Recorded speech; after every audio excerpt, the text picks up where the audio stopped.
Giant Apache paid $2 for a disabled girl, and every soul on that frozen street swore they knew why. But when she spoke his name, the air went still. No one had dared say it in years. Not with the army's bounty hanging like a noose over his head. She thought she'd been bought to serve, but found herself in a cabin where the man with hands like iron worked in silence, making room for her at his fire. Yet in the snow's deep hush, danger rode fast, her past chasing. His, a traitor's whisper galloping toward the fort. The town says he's a fugitive. She's seen the truth in the way he keeps promises and shields the weak. Now, with soldiers closing in, she'll have to decide, hide and survive, or speak his name before the men with rifles and risk everything. Your reactions reaffirm something simple yet powerful, that stories still shape us, even in silence. If you believe in the soft endurance of love, truth, and doing what's right, then you're exactly why these stories exist. Through the cabin's frost-traced window, Lena watched snowflakes swirl in the deepening darkness. The iron stove's warmth reached toward her like gentle hands, so different from the biting cold she'd endured in town. Her leather brace creaked as she shifted in the rough-hewn chair, still damp from the snow. Across the room, Dakota worked in silence. His huge hands moved with surprising grace as he fitted new pegs into the broken chair. Lamplight caught the silver threading his black hair, and his face remained calm, focused on his task. The only sounds were the soft rasp of his knife shaping wood, and the wind's low moan around the cabin's corners. Lena's fingers worried the frayed edge of her shawl. Why had this man, this stranger the town feared, stepped forward to buy her $2 silver? The coin's weight still burned in her memory, along with Joe's spite-filled face as he'd snatched them up. "Thank you," she whispered, her voice barely louder than the fire's crackle, "for taking me away from there." Dakota's hand stilled on the chair. He looked up, dark eyes meeting hers across the room. For a long moment, he said nothing. Then he set his knife down with deliberate care. "No child should be sold like cattle," he said, his deep voice gentle but firm. "Your stepfather, he has done this before." Lena shook her head. Not exactly like that, but he's threatened to." Her throat tightened. "Said I was worthless except for what he could get for me. Because of my foot and—" She touched her cheek, where her Apache mother's heritage showed clearly. Dakota's jaw tightened, but his movements stayed measured as he tested the chair's repair. "You are not worthless," he said simply. "You are a daughter of two peoples. That is strength, not shame." Tears pricked at Lena's eyes. No one had spoken to her so kindly since her mother died 3 winters past. "They called you fugitive in town when I said your name." "Yes." Dakota set the finished chair aside and stood, his buffalo coat casting deep shadows in the lamplight. "That name brings trouble now, but it is still mine." He moved to stoke the fire, adding another log with careful precision. "There is a story behind it, one the army tells wrong."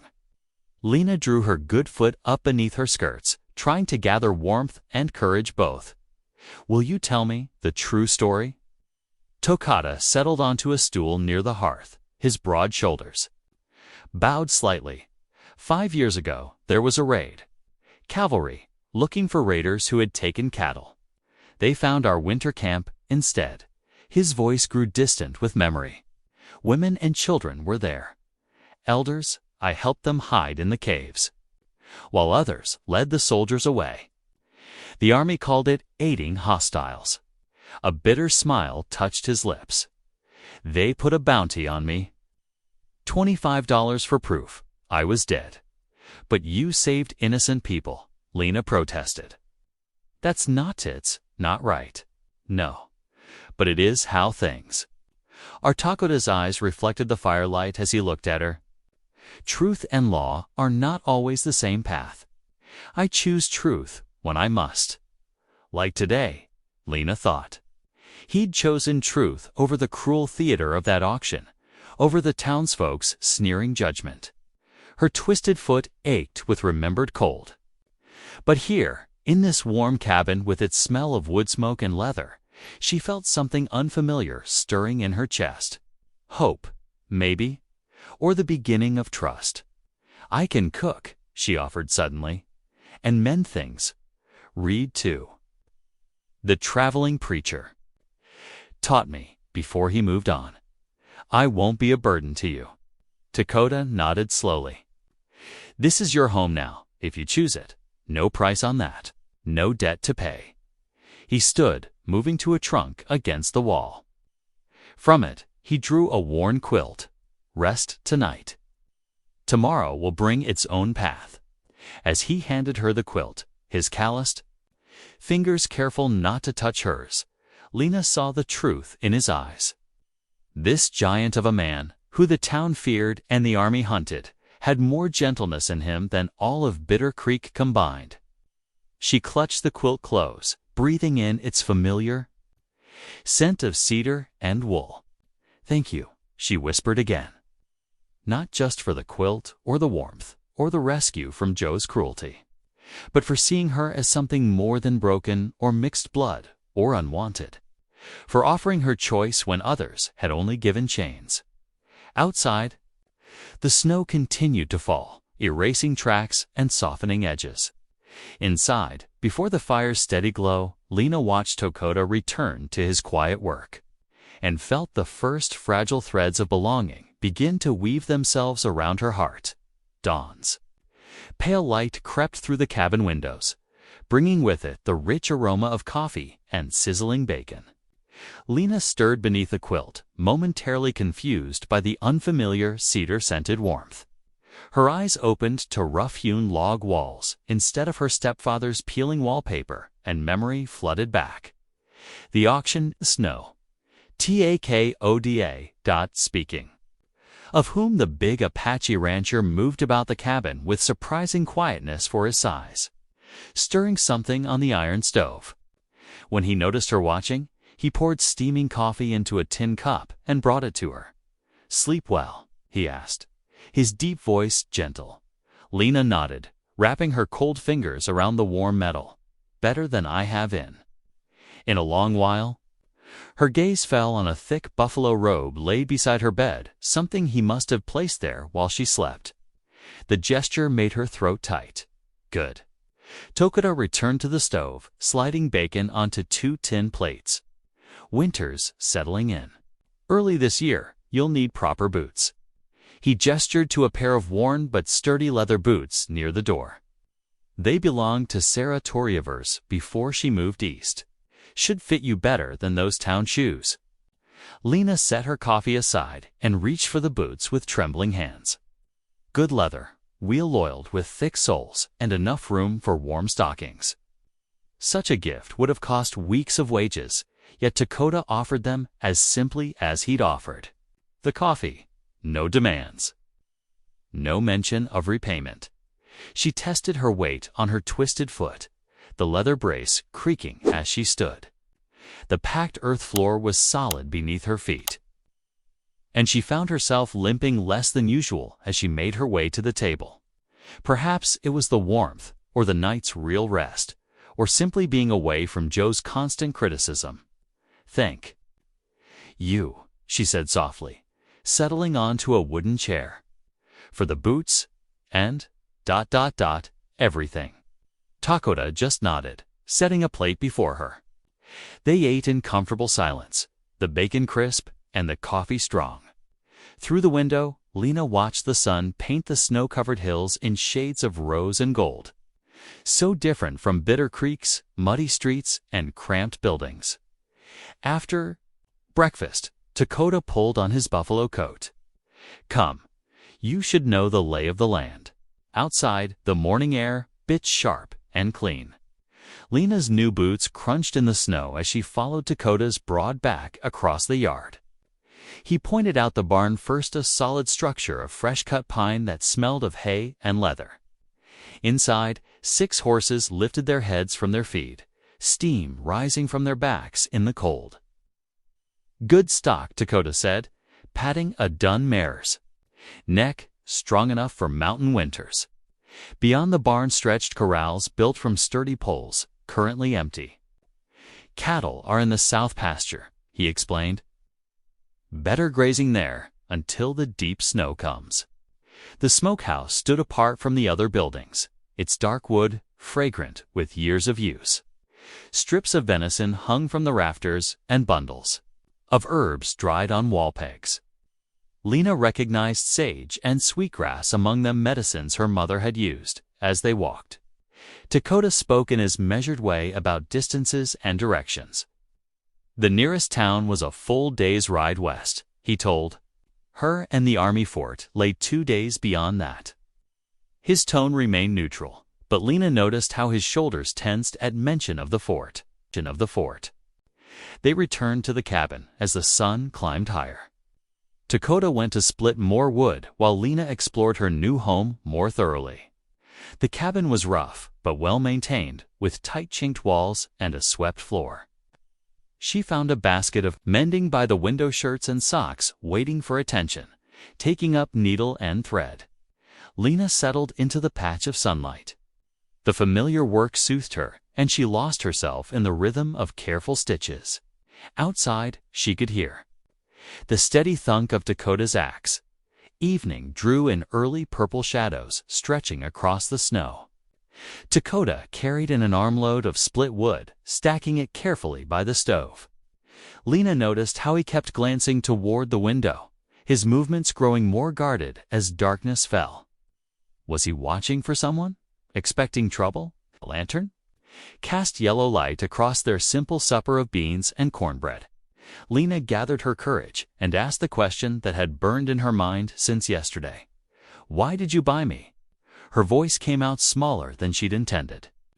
At the auction, Dakota's jaw tightened. He stared into the fire for a long moment before answering. "No one should be left in the snow." The words hung in the warm air between them. Simple, yet heavy with meaning Lena couldn't quite grasp.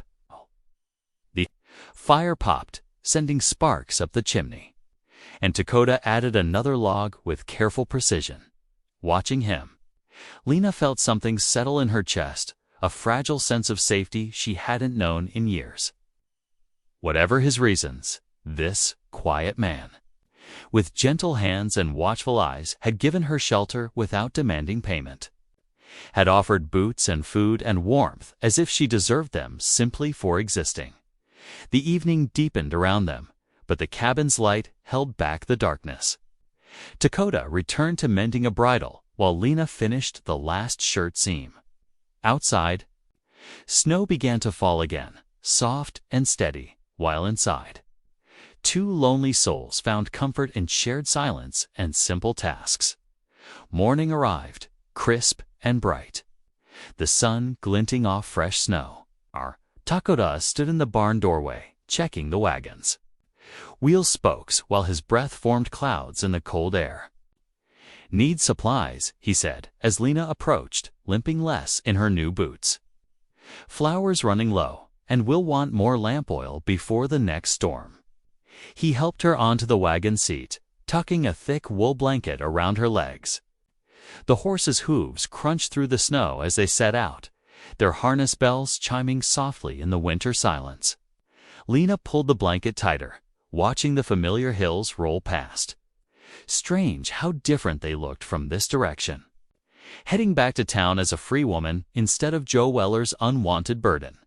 The closer they got to Bitter Creek, the more tension she sensed in Dakota's broad shoulders. His hands gripped the reins a fraction tighter, though his face remained impassive. As they rolled down the rutted main street, townsfolk stopped to stare. Some turned away quickly, suddenly fascinated by shop windows or the mud at their feet. Others gathered in small clusters, muttering behind raised hands. "Look there, Apache Joe bought himself a wife. Ain't natural. Them two together should have let Weller sell her proper. ... Lena lifted her chin, refusing to shrink from their looks. Dakota guided the wagon to a halt outside the mercantile, its weather-beaten sign creaking in the winter wind. Inside, the store smelled of coffee beans and leather, sawdust scattered across the plank floor. Behind the counter, Mr. Peterson's friendly shopkeeper's smile went stiff as leather in January when he saw who had entered. "Need flour," Dakota said quietly, "and lamp oil. Coffee too, if you've got it." Peterson's movements were sharp as he gathered their supplies, barely looking at either of them. He slapped the items on the counter with more force than necessary, named a price higher than Lena remembered paying before. Dakota counted out the coins without comment, though she saw a muscle jump in his jaw. "Much obliged," he said, gathering their purchases. A warm voice cut through the awkward silence. "Lena, how wonderful to see you, dear." Mrs. Sarah Collier stood in the doorway, her gray hair neat under a wool bonnet, her eyes kind as always. The preacher's widow moved forward to clasp Lena's cold hands in her warm ones. "You're looking better already," she said, studying Lena's face. "Some color in your cheeks, at last." She turned to include Dakota in her smile. "The Lord works in mysterious ways, doesn't he? Sometimes his greatest blessings come unexpected." From her basket, Mrs. Collier produced a small paper sack that crinkled as she pressed it into Lena's hands. "Just a few peppermint drops. Everyone needs something sweet now and then." The simple kindness made Lena's eyes sting. "Thank you, Mrs. Collier." Outside again, Dakota loaded their supplies while Lena settled on the wagon seat. The stairs continued, following their every movement. A group of men outside the saloon went quiet as they passed, their silence heavy with judgment. "I don't mind them looking," Lena said softly. "They don't understand, is all." Dakota's only response was to grip the reins tighter, his knuckles white against the worn leather.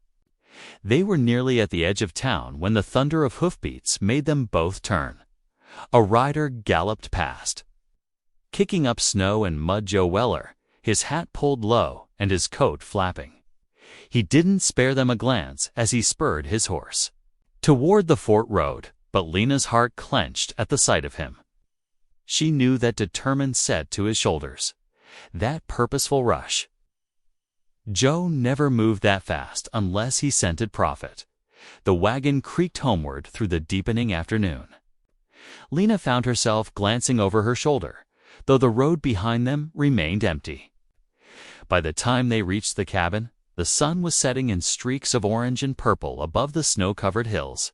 After supper, Dakota settled by the fire with a broken harness that needed mending. Lena carried their cups to the wash basin. But voices outside the window made her pause.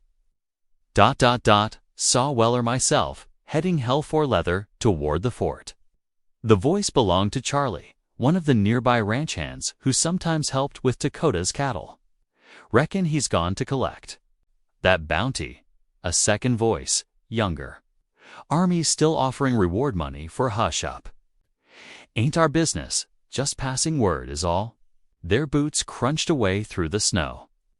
Lena stood frozen, the tin cups cold in her hands. Joe riding to the fort. The bounty Charlie mentioned. The way Dakota watched the windows after dark. Her stomach twisted into knots. Should she tell him what she'd heard? Would he even believe her? After all, she was Joe Weller's stepdaughter. Why should Dakota trust her word over another man's? Behind her, Dakota worked at the harness stitching. Unaware of her turmoil, the fire popped and sparked. Outside, snow began falling again, thick flakes swirling white against the gathering dark. Lena dried the cups with hands that shook slightly, weighing truth against silence, trust against fear. Through the window, she watched the snow erase the ranch hands' tracks, covering all signs of their passing, all evidence of the warning they'd brought. Morning revealed a transformed world. Snow had fallen steadily through the night, draping everything in pristine white. The fence posts wore thick caps, and drifts rose halfway up the barn door. Even the chickens' tracks disappeared almost as soon as they were made. Erased by the still falling flakes, Lena stood at the cabin window, one hand pressed against the cold glass.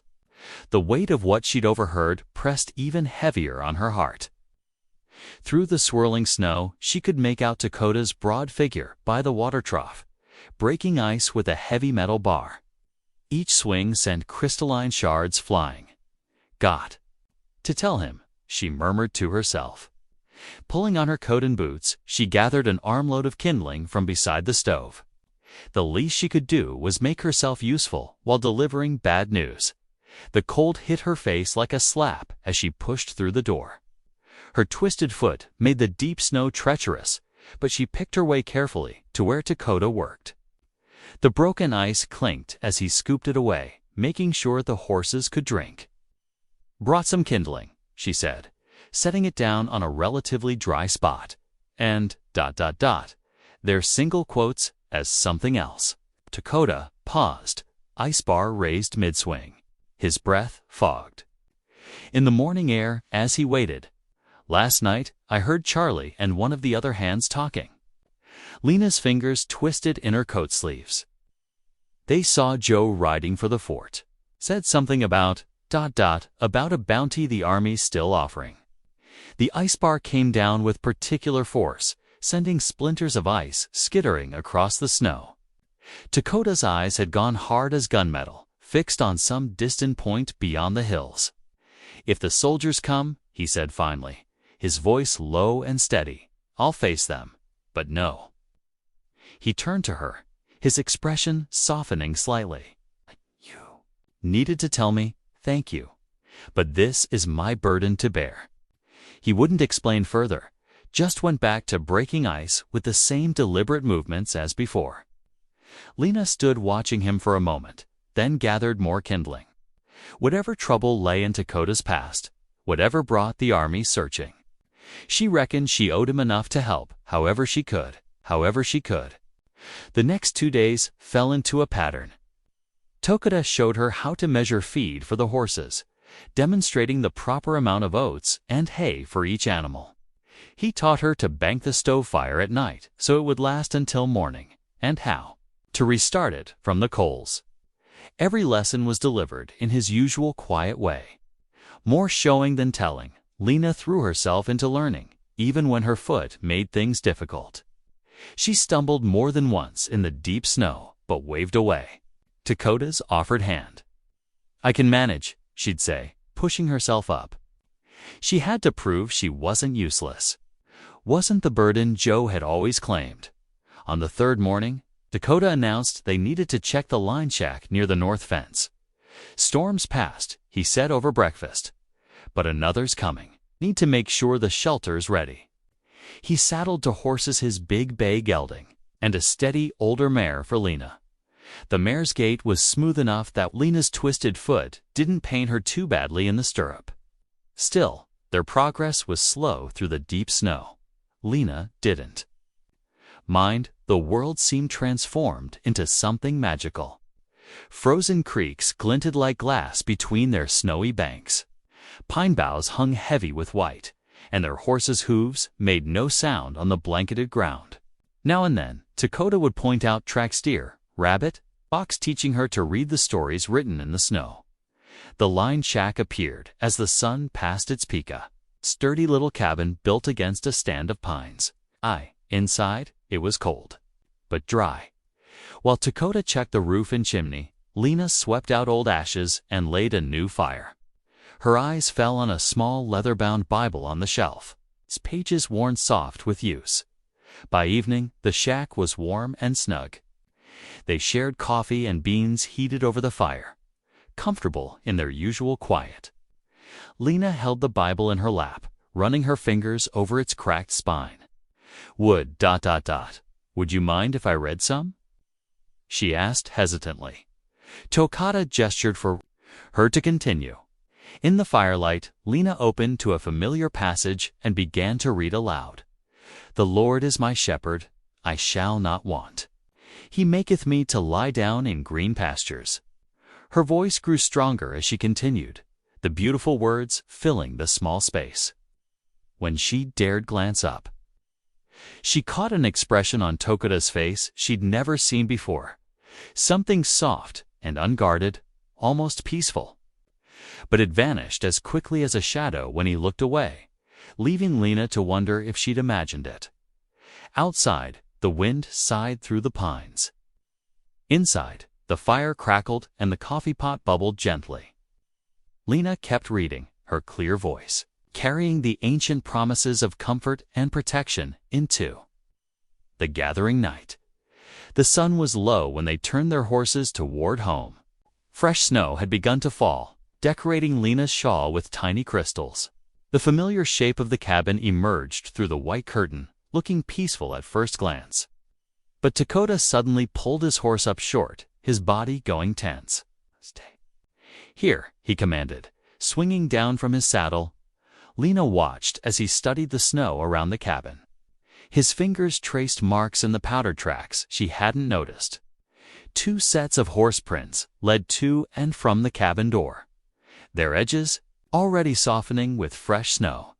Takoda drew his revolver before approaching the door. He pushed it open slowly, checking each corner of the main room before motioning Lena to come inside. Nothing appeared disturbed at first, but Lena noticed Tokota examining the door latch. The metal was bent, as if someone had tried forcing it. Without a word, Tokota retrieved his rifle from its rack. He worked methodically, cleaning each part with careful attention. The familiar click and snap of the weapon being reassembled seemed louder than usual in the quiet cabin.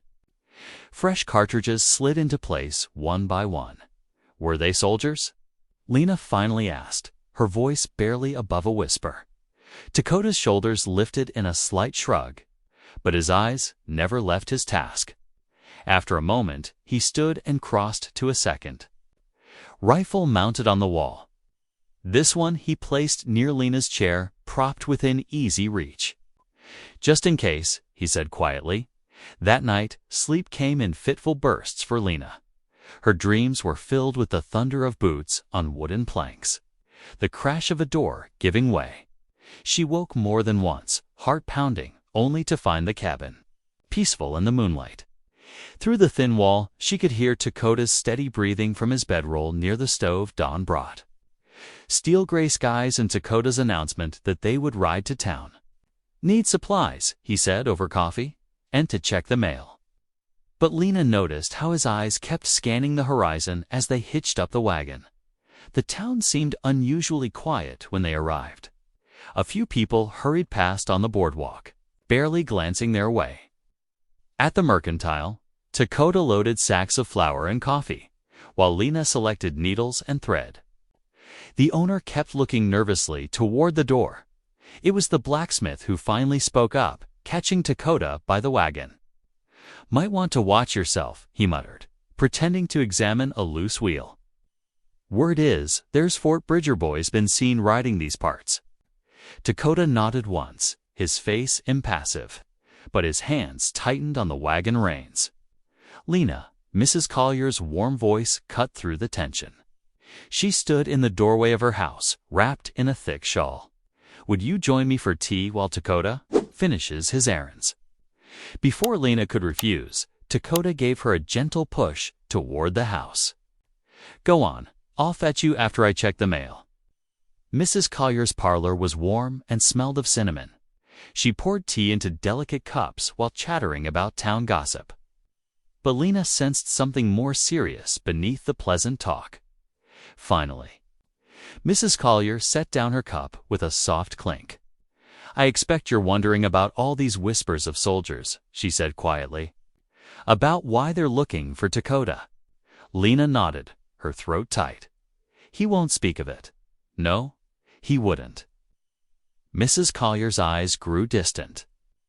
"It happened 3 years ago, during that terrible summer when the drought had everyone on edge.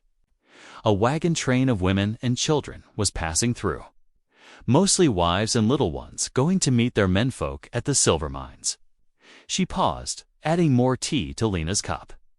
"The army patrol that found them was led by a young lieutenant, fresh from back east. He decided the wagons were carrying supplies to the hostile bands up in the hills. Her mouth twisted on the word hostile, wouldn't listen to reason, ordered the wagons burned and the women arrested. Lena's hands clutched her teacup. What happened? Dakota happened.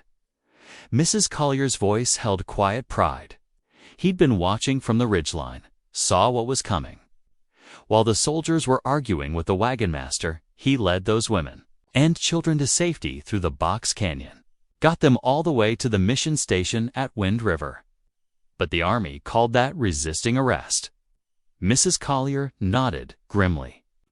They claimed he'd interfered with military operations, put a bounty on him that stands to this day. Never mind that he saved innocent lives or that the lieutenant was later dismissed for his poor judgment. Some folks just can't bear to admit when they're wrong. Lena sat back, her mind spinning with this new understanding.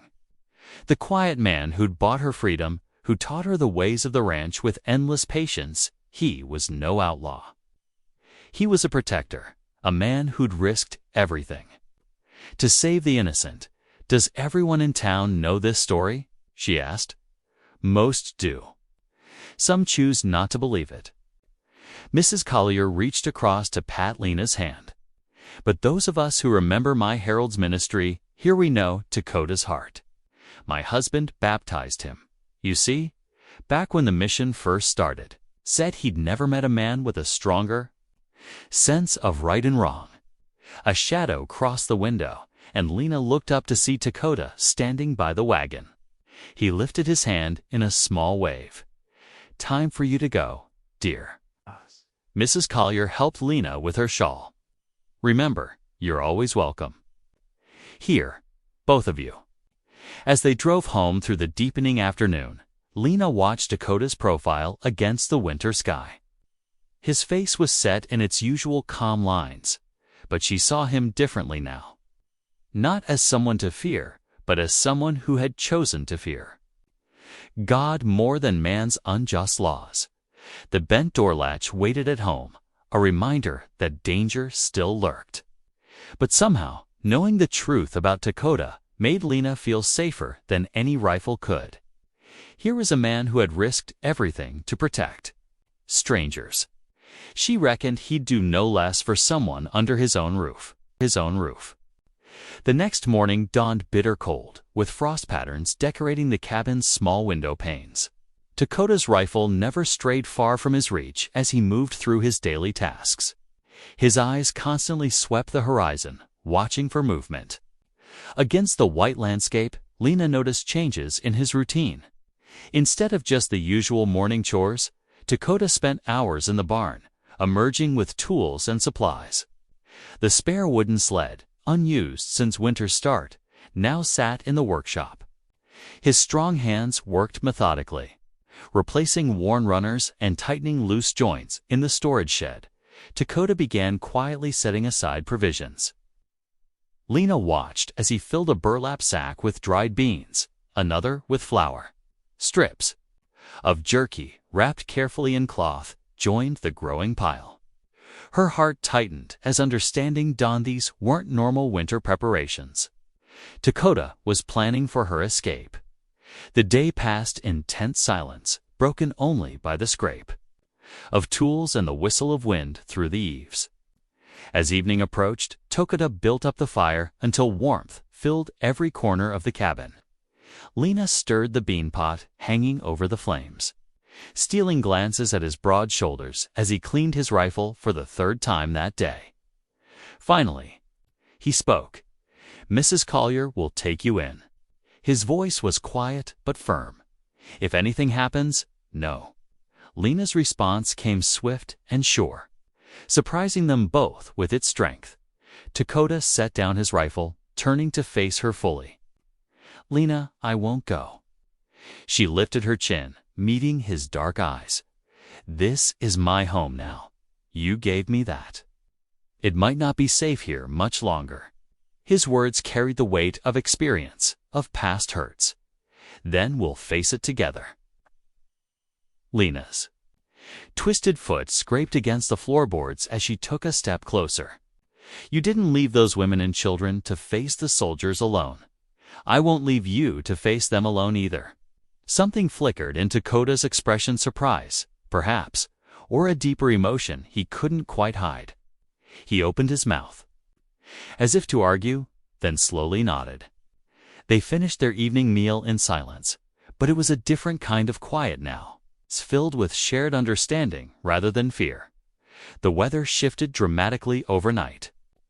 Morning brought unexpected sunshine, the storm clouds breaking apart to reveal patches of bright blue sky. Dakota seized the opportunity to gather more firewood while the path to the timber stand remained clear. Lena, determined to contribute something special to their day, decided to attempt baking bread in the heavy Dutch oven. She'd watched her mother do it countless times, but her own hands felt clumsy as she mixed the flour and water. The dough stuck to her fingers as she kneaded it, refusing to form the smooth ball she remembered from childhood. Still, she persevered, settling the loaded Dutch oven carefully among the coals. The waiting was the hardest part. She kept checking the lid, letting precious heat escape each time. When she finally decided it must be done, the result was far from perfect. The top had blackened while the middle remained stubbornly doughy. Dakota returned from his woodcutting to find Lena staring dejectedly at her creation.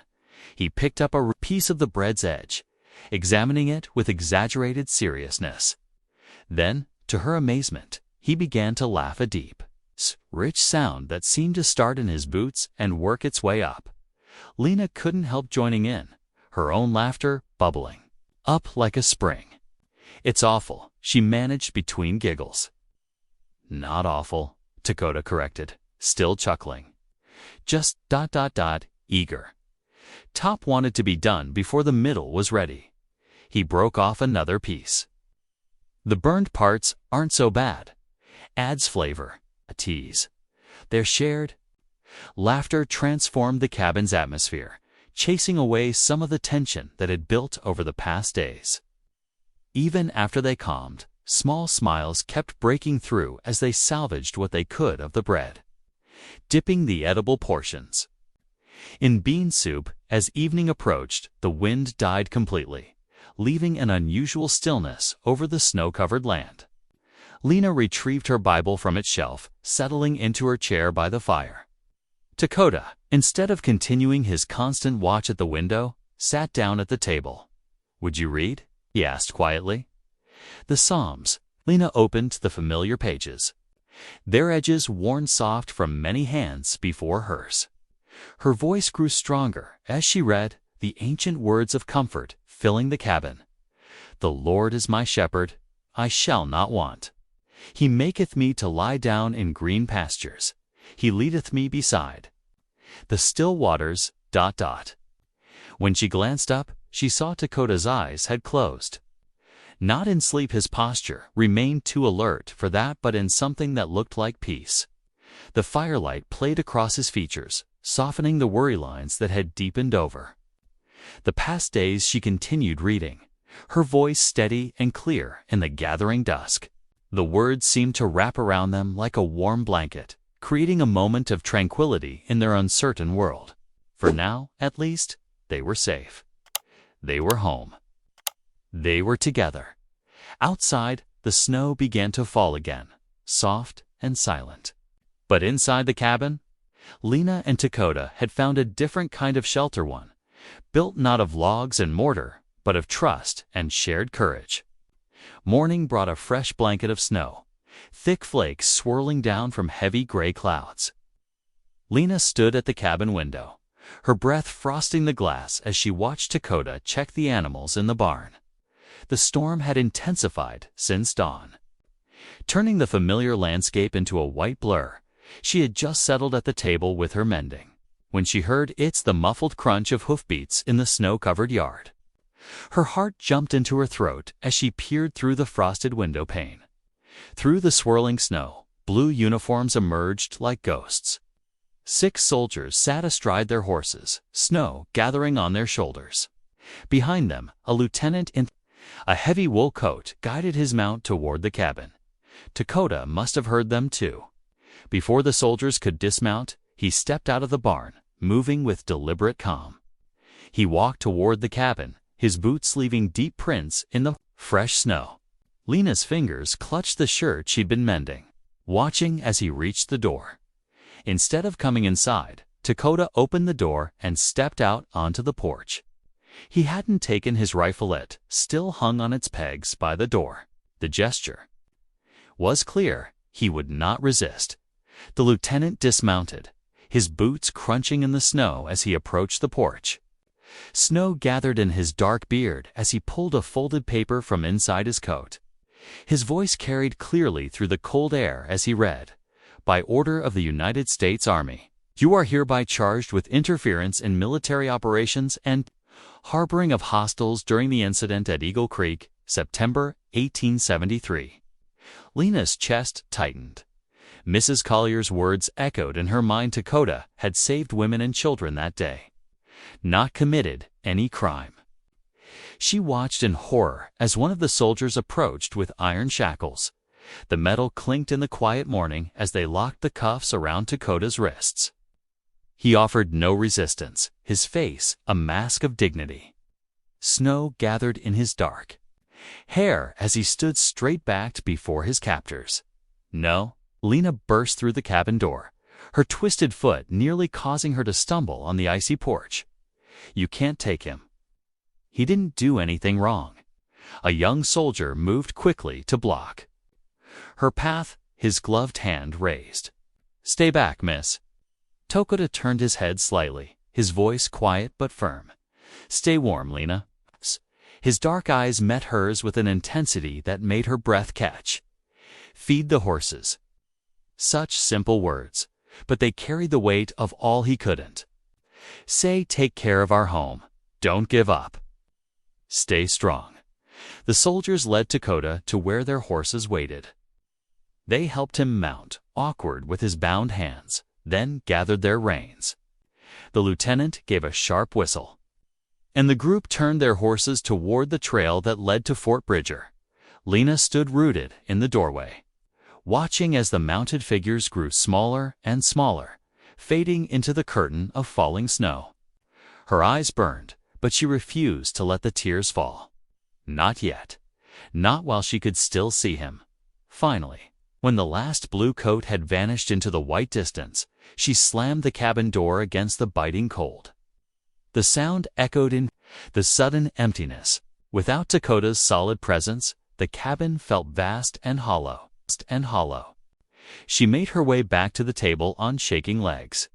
The shirt she'd been mending still lay there, needle stuck mid-stitch where she'd dropped it. Her hands trembled as she picked it up. It was Dakota's shirt, the one he'd torn while fixing the barn roof last week.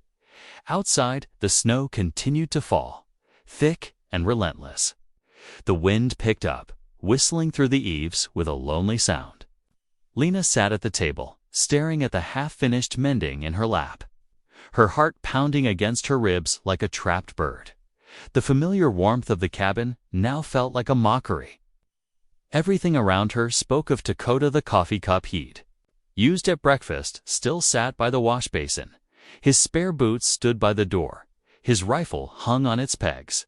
The very wall seemed to hold the echo of his presence. Through the window, she could barely make out the barn through the thickening snow. Dakota's last words came back to her. Feed the horses. Even now, even being led away in chains, he'd thought of his animals' welfare. Of her welfare, her fingers tightened on the fabric in her lap as the full weight of her solitude pressed down on her. The storm showed no signs of letting up. She was alone now, truly alone, in a way she hadn't been since that day in Bitter Creek. When Dakota had stepped forward with his $2 silver, the sound of the wind grew louder, driving snow against the window panes with increasing fury. The storm was settling in, and with it came the crushing reality of Dakota's absence. He was gone, taken away to face charges for an act of mercy committed years ago. And she remained behind, surrounded by the life they'd begun to build together. with nothing but the falling snow for company. The cabin grew colder as evening settled in. Lena had stoked the fire 3 times since the soldiers left, but warmth seemed to seep away faster than usual.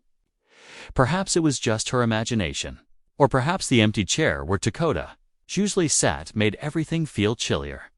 She wrapped herself in the buffalo robe and settled into the wooden chair by the hearth, determined to keep the fire burning strong through the night.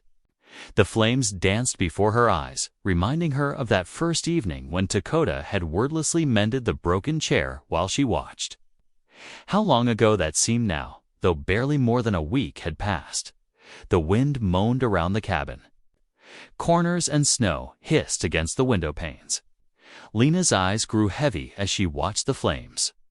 Just for a moment, she told herself, she would rest them. Just for a moment, ...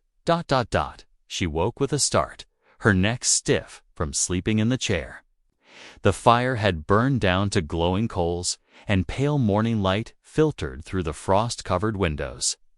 Her breath made white clouds in the cold air as she stirred the embers and added kindling, coaxing the flames back to life. The sound of sleigh bells made her heart leap, but it wasn't Dakota. Through the window, she saw Mrs. Collier's small sled pulling up to the cabin, drawn by her steady old mare. The preacher's widow was wrapped in a heavy shawl, her face pink from the cold as she climbed down from the sled. "I saw them ride past yesterday," Mrs. Collier said as soon as Lena opened the door. She carried a covered basket, and the smell of fresh bread and hot broth filled the cabin. "I would have come sooner, but the snow was too deep until the wind packed it down." Lena helped her remove her snow-covered shawl. "You shouldn't have risked the journey, Mrs. Collier." "Nonsense." The older woman set her basket on the table and began unpacking it. "I couldn't leave you out here alone. You must come stay with me in town." "I can't." Lena's voice was quiet but firm. "This is Dakota's home. Someone needs to care for the animals, keep the fire burning." She straightened her shoulders. "I won't abandon it." Mrs. Collier's face softened with concern as she ladled steaming broth into a bowl. "Child, you don't understand. The army won't. Listen to reason about Dakota. They've been waiting years to arrest him." She hesitated, then added gently, "And they certainly won't listen to a woman, especially ... She didn't finish the sentence, but Lena knew what she meant, especially a half-Apache woman with a twisted foot. "Eat," Mrs. Collier urged, pushing the bowl toward her. "You'll need your strength, whatever you decide." Lena ate mechanically, hardly tasting the rich broth. Her mind was already working, thinking through possibilities. Mrs. Collier was right about one thing: the army wouldn't listen to her. But there had to be something she could do. After Mrs. Collier left, having extracted a promise that Lena would send word if she needed anything, the cabin felt even emptier than before. Lena stood by the window, watching the sled disappear into the white landscape. Her leg ached from the cold, and she found herself staring down at the leather brace that had been part of her life since childhood. The brace was well worn, shaped to her calf and ankle by years of use.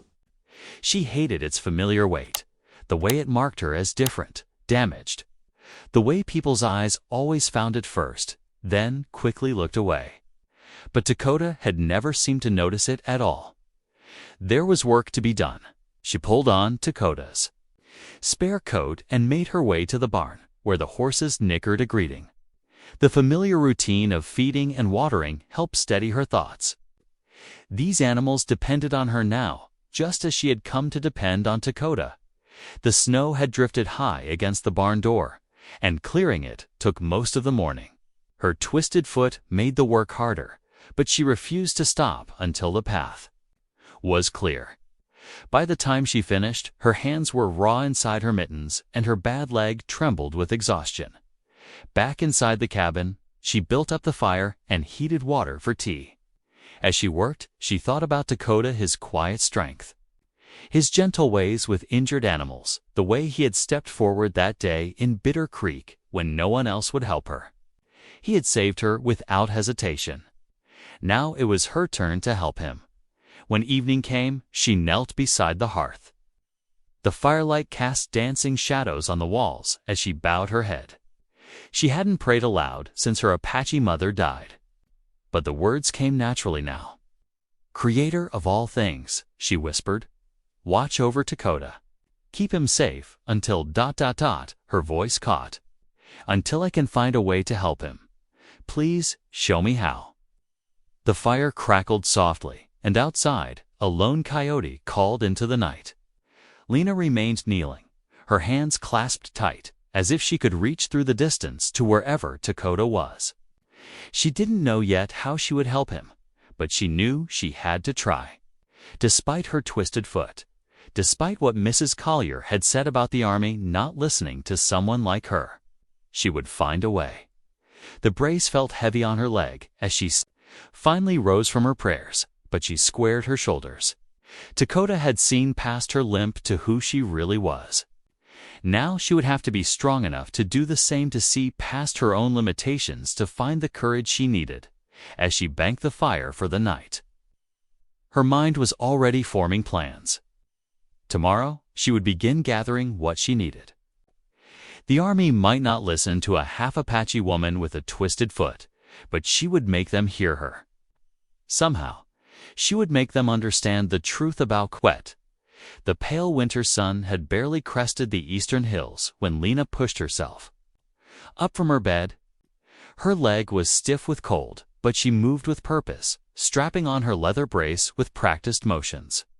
The cabin's floorboards creaked beneath her feet as she gathered what she needed. Dakota's preparations had not been in vain. The spare sled waited in the barn, its runners already waxed and ready. Lena wrapped her feet carefully in 2 pairs of wool socks before pulling on the sturdy boots he had given her. Every movement was deliberate, each item chosen with care. The bedroll he had packed, dried beef and beans, matches wrapped in oilcloth, and her small Bible. The morning air bit at her face as she led the horses from the barn.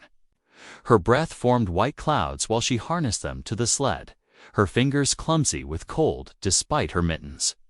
The animals shifted restlessly, their own breath steaming in the frozen air. "Easy now," she murmured, patting their flanks. These were Dakota's best winter horses, chosen for their sure-footedness in snow. They would need every bit of that skill for the journey ahead. Lena knew the fort lay 2 days' ride to the northeast. Assuming the weather held, Dakota had pointed out the route that first day, though she doubted he had ever imagined she would make the journey alone.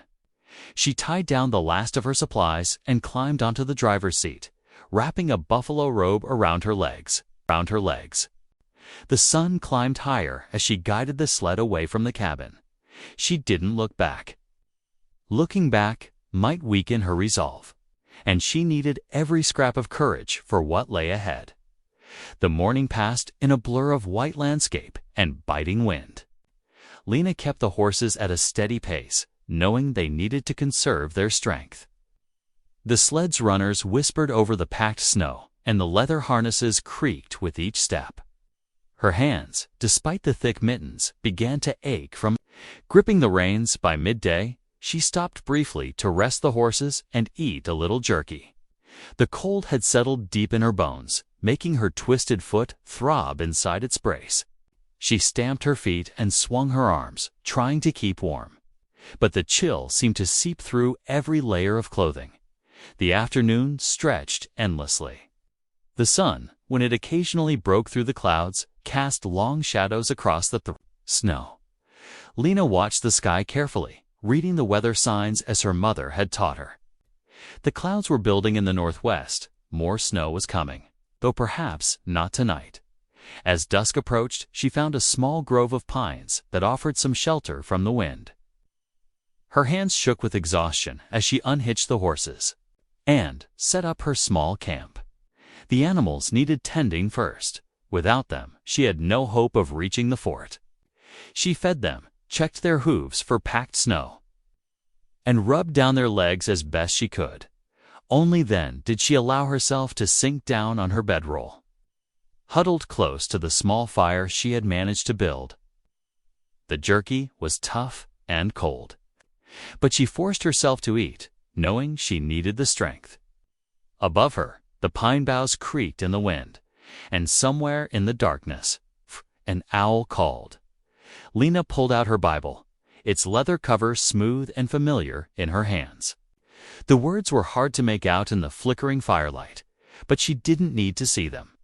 She knew the Psalms by heart, the same ones she had read to Dakota just days ago.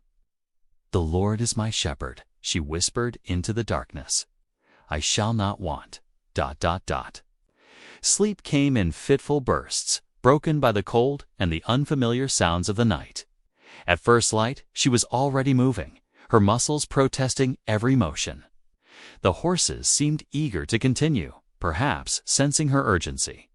The second day dawned gray and threatening. Clouds hung low and heavy, and the wind had shifted during the night. Lena's heart sank as she saw the first snowflakes begin to fall. By midday, the snow was falling steadily, reducing visibility to a few dozen yards ahead.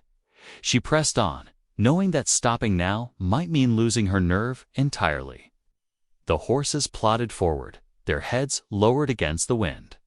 Snow collected on their manes and on her shoulders, melting and refreezing until she felt encased in ice. The hours blurred together. Lena's world narrowed to the endless white before her, the steady pull of the reins in her hands and the constant ache in her leg. She barely noticed when the sky began to darken again, until suddenly, through a brief break in the swirling snow, she saw it: the high wooden walls of Fort Bridger. The palisade loomed dark against the white sky, its gates already closed for the approaching night. Smoke rose from several chimneys inside the walls, promising warmth that seemed impossibly far away. Lena drew the sled to a halt, her heart pounding despite the cold. She had made it. But now came the harder part, convincing the army to listen to her story. Her fingers, stiff with cold, found the small cross her mother had given her, worn smooth by years of worry. She touched it briefly, drawing strength from its familiar shape. The snow continued to fall as she urged the horses forward toward the fort's gates. Behind those walls was Toccata, and with him, her chance to set things right. She wouldn't let her fear stop her now. Not after coming so far. The fort's heavy gates groaned open just wide enough to admit Lena's sled. Inside the palisade walls, the courtyard stretched before her. Packed snow churned to mud by dozens of boots. Soldiers paused in their tasks, eyeing her with a mixture of curiosity and suspicion. The smell of wood smoke and horse dung hung thick in the air. And somewhere, a blacksmith's hammer rang against steel. 2 guards approached her sled, rifles held casually but ready. The younger one, barely more than a boy, called out, "State your business." Lena's voice cracked from cold and exhaustion. "I need to see the commander. It's about Dakota." The soldiers exchanged glances. The older one spat in the snow. "Colonel's busy with official business. You can wait in the guardhouse." "I've come 2 days through the storm," Lena said, straightening her back despite the pain in her twisted foot. "I'll wait wherever you say, but I must see him." They led her to a wooden bench outside the guardhouse. The overhang provided little shelter from the wind, but Lena sat without complaint. Her legs trembled with fatigue, and the leather brace felt frozen to her skin. She watched soldiers hurry past, some casting curious glances her way. None offered assistance. An hour crawled by. The snow fell harder. Lena pulled her coat tighter, refusing to show weakness. Finally, the guardhouse door opened, and a tall figure emerged, Colonel Hargrave himself. His gray mustache frosted with ice crystals.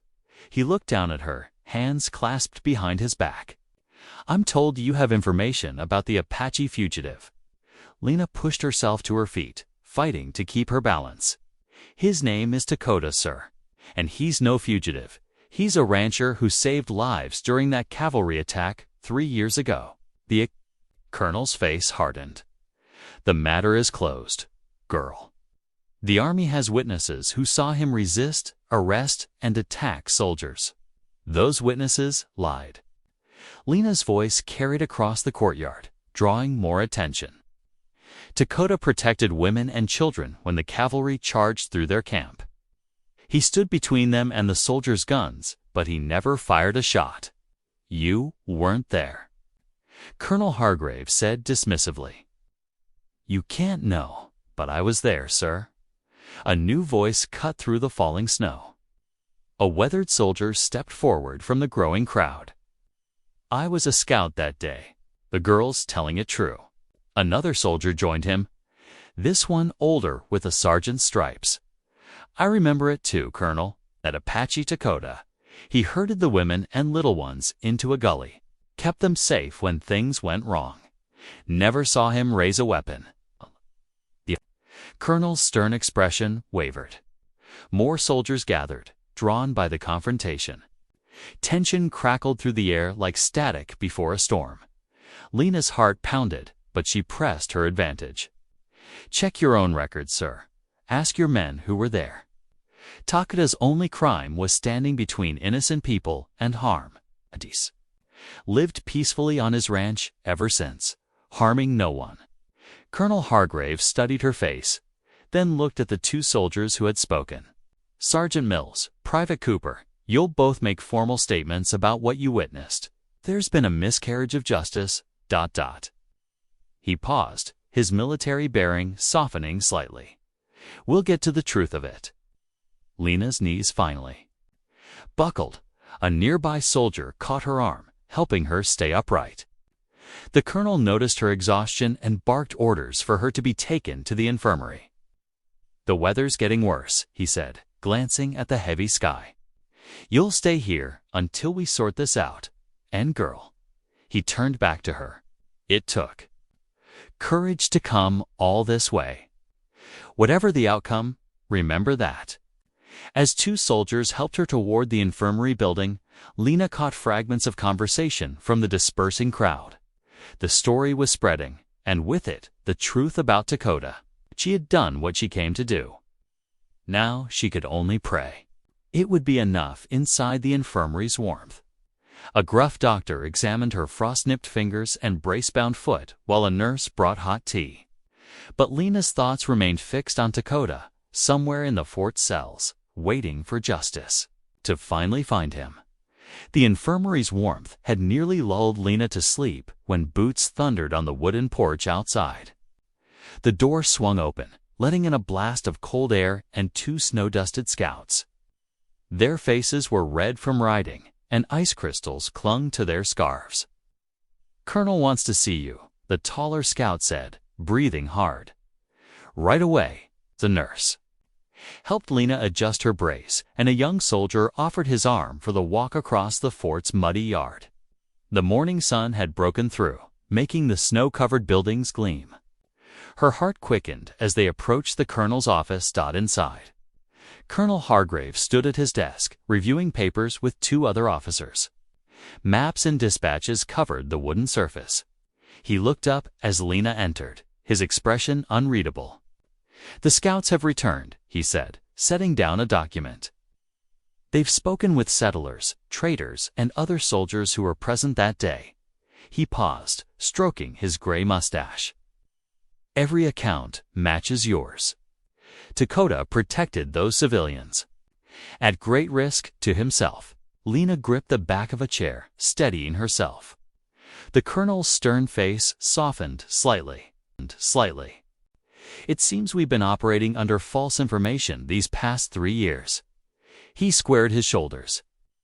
"As commander of this fort, I cannot allow an innocent man to remain imprisoned for an act of mercy." He turned to one of the officers. "Lieutenant, fetch the prisoner, and bring the key to those irons." While they waited, Colonel Hargrave pulled out fresh paper and began writing. His pen scratched across the page as Lena watched, hardly daring to breathe. Finally, he sprinkled sand over the ink and held up the document. "This rescinds the bounty on Dakota," he explained. "It will be posted at every fort and telegraph station from here to Denver. His name will be cleared." Footsteps approached in the hallway. The door opened, and 2 soldiers led Dakota inside. His wrists were still shackled, the skin beneath raw and red. Despite 3 days in a cold cell, he stood straight and proud, his dark eyes finding Lena immediately. "Remove those irons," Colonel Hargrave ordered. The lieutenant stepped forward with the key. The shackles fell away with a dull clank. Dakota rubbed his wrists, but remained silent, watching the colonel. "You are free to go," Hargrave said formally. "The Army acknowledges its error in this matter. Your actions during the incident were ... He cleared his throat. ... Honorable." Dakota nodded once, accepting the words without comment. His quiet dignity seemed to fill the room. "Miss Weller," the colonel continued, turning to Lena, "your courage in bringing this truth to light is commendable. Few would have made such a journey, especially in this weather." "Thank you, sir," Lena said softly, "but I only did what was right." Colonel Hargrave's weathered face creased in what might have been a smile. "Sometimes that's the hardest thing of all." He gestured to the door. "Your sled has been restocked with provisions for the journey home. A patrol will escort you to the fort boundary." Lena and Dakota made their way outside, where soldiers had indeed loaded her sled with supplies, flour, coffee, salt, pork, and fresh blankets. The stable master had even replaced her worn harness with sturdy new leather.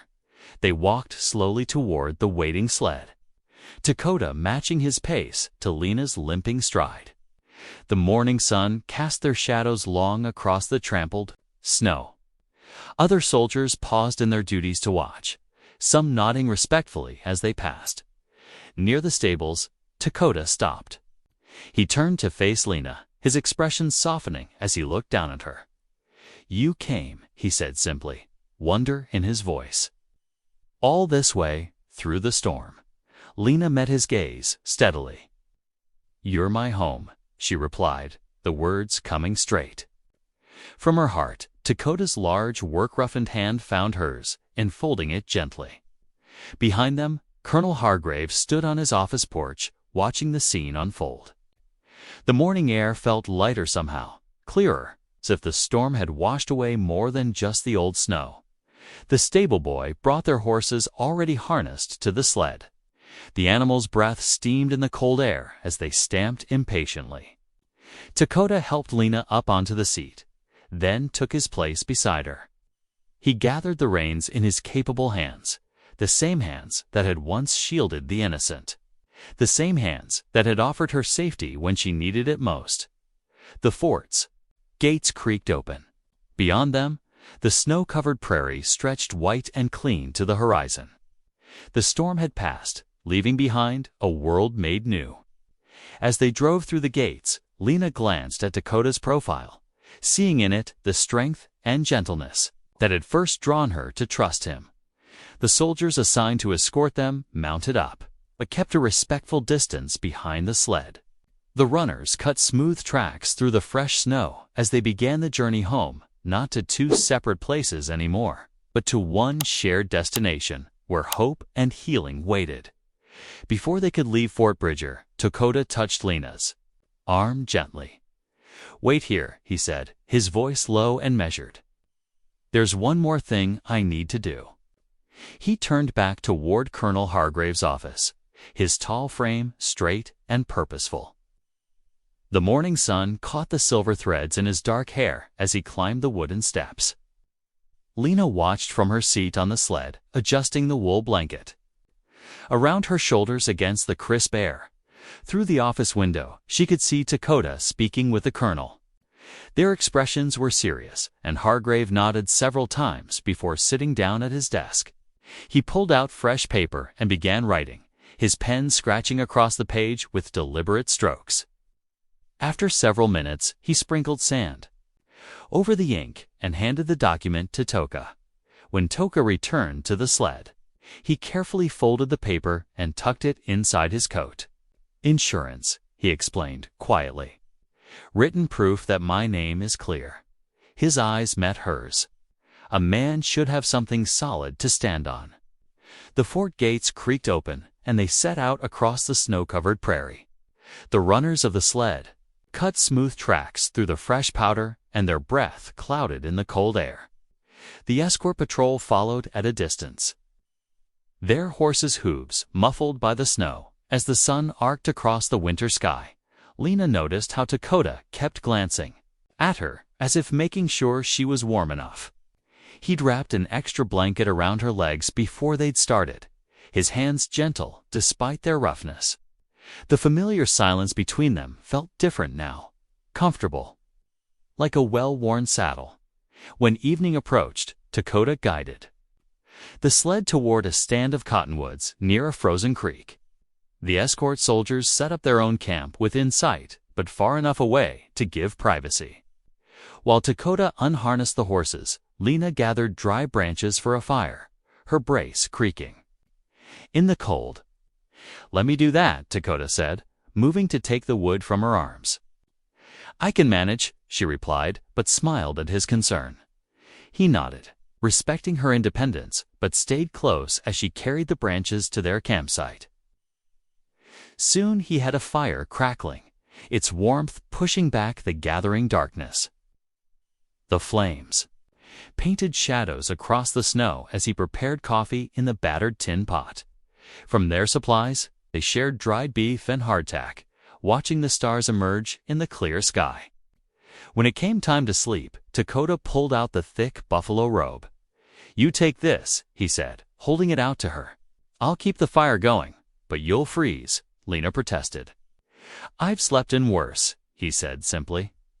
His eyes were warm in the firelight. "Please, it would ease my mind." Lena accepted the robe, knowing better than to argue further. The fur was soft and heavy, still holding the scent of wood smoke from his cabin.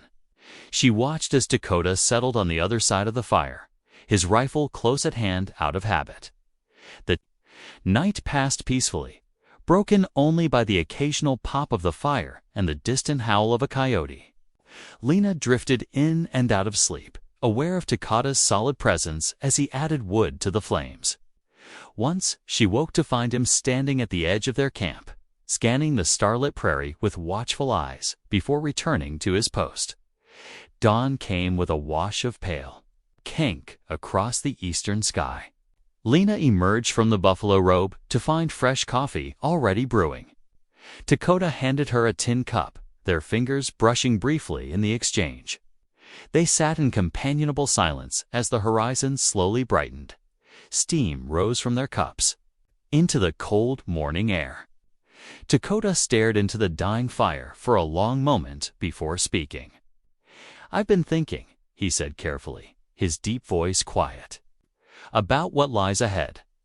Lena waited, sensing he had more to say. "I'm not a wealthy man," he continued. "My ranch is small, basic. I have nothing fancy to offer." He paused, turning the coffee cup in his large hands. "But what I have is mine. Free and clear now. My name is my own again." His dark eyes lifted to meet hers. "And my word, when I give it, is solid as stone." Lena's heart quickened at the meaning behind his words. She looked at him over the rim of her cup, seeing the question in his eyes that he hadn't quite asked yet. "A good name and an honest word," she said softly, "are worth more than gold to me." Smile touched the corners of his mouth, rare and genuine. The morning light caught the silver at his temples as he nodded, understanding her answer to his unspoken question. They broke camp as the sun cleared the horizon, painting the snow-covered prairie in shades of rose and gold. The escort patrol mounted up, ready to accompany them another day's journey. Dakota helped Lena onto the sled seat, then wrapped the blankets carefully around her before taking his place beside her. The sled runners creaked as they set out, cutting fresh tracks across the pristine snow. Ahead, the horizon glowed pink with promise, and Lena found herself smiling. Beside her, Dakota handled the reins with sure hands, guiding them toward home, their home now, she realized with quiet joy. Quiet joy. The morning sun climbed higher, setting the snow to sparkling. In the distance, a pair of antelope bounded across their path, dark shapes against the whiteness. Lena watched them disappear into the rolling hills, feeling a deep sense of peace settle over her. The world seemed vast and new, full of possibility.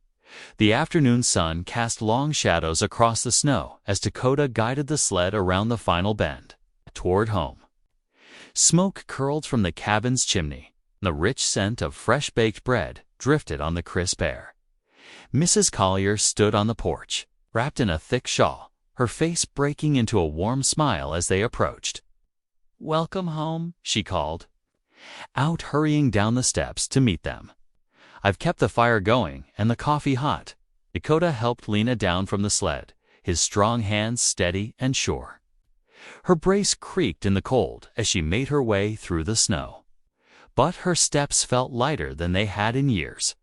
Mrs. Collier embraced her tightly, then surprised Dakota by hugging him as well. "The whole town's talking about what happened at the fort," she said, ushering them inside. "Word travels fast, even in winter." The cabin was warm and welcoming, filled with the aroma of yeast, bread, and wood smoke. A fresh loaf sat cooling on the table, alongside a crock of butter and a pot of preserves. Dakota removed his heavy coat and hung it by the door, while Lena sank gratefully into her familiar chair by the fire. "I hope you don't mind, Mrs. Collier," said, pouring coffee into tin cups. "I took the liberty of spreading the news that the Army cleared your name, Dakota. People needed to hear the truth." He nodded, accepting the coffee with a quiet thank you. His eyes met Lena's across the room, sharing an unspoken moment of understanding. They both knew what it meant to have their story finally told. Throughout the afternoon, a steady trickle of neighbors made their way to the cabin. The Henderson family brought a wheel of cheese and awkward but sincere congratulations. Old Tom Watson, the blacksmith, rode up with his daughter Jenny, offering a pot hook as a gift.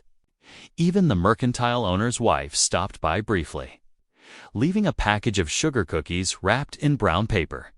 Each visitor was careful to acknowledge both Dakota and Lena, their previous prejudices softened by the truth of his innocence and her courage. Mrs. Collier acted as a gentle mediator, keeping the conversations flowing smoothly until the winter sun began to set. "I should head back before dark," she said finally, gathering her shawl. "But I'll return tomorrow with Reverend Matthews. He's eager to see you both." She squeezed Lena's hand meaningfully before departing. As twilight deepened into evening, Dakota and Lena settled into their familiar routine. He built up the fire, while she arranged supper on the table, Mrs. Collier's bread, some of the cheese, and hot coffee. The cabin felt different somehow, as if the very walls had exhaled a long-held breath. After they ate, Lena sat in her chair by the fire, working on some mending in the lamplight. Dakota moved about the cabin, checking the windows and banking the stove for the night.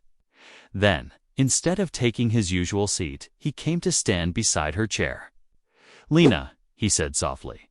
She looked up from her sewing to find him kneeling beside her, his face serious in the firelight. Her heart quickened as he took her work-roughened hands in his larger ones. "I'm not good with fancy words," he began, his deep voice gentle. "But I want to do this proper." He paused, his dark eyes holding hers steadily.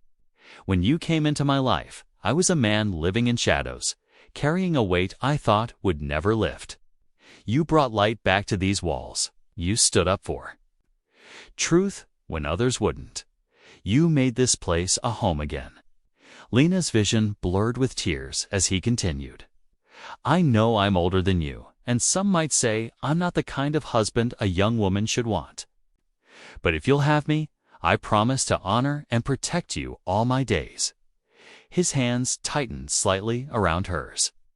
Lena Weller, will you marry me? Yes, she whispered, without hesitation, her voice thick with emotion. Yes, Dakota. T reached up to brush a tear from her cheek, his touch infinitely tender. Then he drew her forward and kissed her forehead softly, sealing their promise. They sat together by the fire for a long while, talking quietly about their future. Outside, snow began to fall again, dusting the windows with white lace. The next morning dawned clear and cold. Mrs. Collier arrived early, bringing her best tablecloth and a jar of wildflower honey saved from summer. Close behind her came Reverend Matthews, his Bible tucked under his arm and his kind face beaming. A wedding should have flowers, Mrs. Collier declared, producing a small bouquet of dried lavender and sage tied with a faded blue ribbon. She helped Lena brush her long dark hair and pin it back with a silver comb that had belonged to her own daughter. The ceremony itself was simple but heartfelt. Tokuda stood tall in his cleanest shirt, his voice steady as he repeated the reverence. Words. Lena's hands trembled slightly in his as she spoke her vows, but her eyes never left his face. When she said his name, I take thee, Dakota, it rang with pride and love. Through the window, they could see the snow falling gently, each flake catching the winter sunlight like a tiny star. The fire crackled in the hearth, and the scent of coffee and fresh bread filled the warm air. Mrs. Collier wiped her eyes with her handkerchief as Reverend Matthews pronounced them man and wife. The land awakened slowly that year, like a bear stretching after a long winter's sleep. March winds gave way to April rains, and by early May, patches of purple and yellow wildflowers dotted the melting snowdrifts along the ranch's fence line. The morning air carried the sweet scent of new grass and damp earth. Lena walked beside Dakota through the east pasture, her long cotton skirt brushing the tender shoots of grass. Her leather brace creaked softly with each step, but she had grown comfortable with its rhythm, knowing it was just another part of who she was. Tokuda matched his pace to hers, pointing out where the winter storms had damaged sections of fence that would need mending. The change in town had come as gradually as the spring. Where there had once been turned backs and whispered words, now came cautious nods and careful greetings. The mercantile owner touched his hat when they passed. Children no longer ran from Tokuda's massive shadow. Even old Mrs. Henderson, who had once crossed the street to avoid them, stopped to admire Lena's new shawl after church.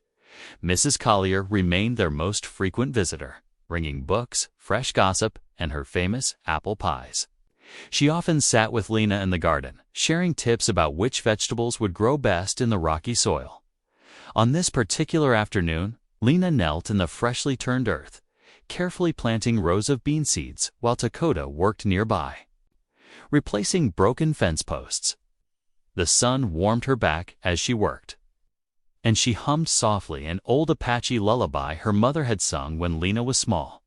As evening approached, they settled onto the porch steps together. The setting sun painted the distant mountains in shades of purple and gold, while the spring breeze carried the sweet scent of wild roses from the creek bottom. Lena leaned against Tokuda's solid shoulder, feeling the quiet strength of him. His arm curved protectively around her waist. In that moment, watching the day fade into dusk, Lena felt the full measure of her happiness. Here was safety, after years of fear. Here was respect, after so much cruelty. Here was love, steady and true as the mountains themselves. She had found her home at last. Thank you for watching. If this one reached you, consider subscribing. I'll be back tomorrow with more meaning, more humanity.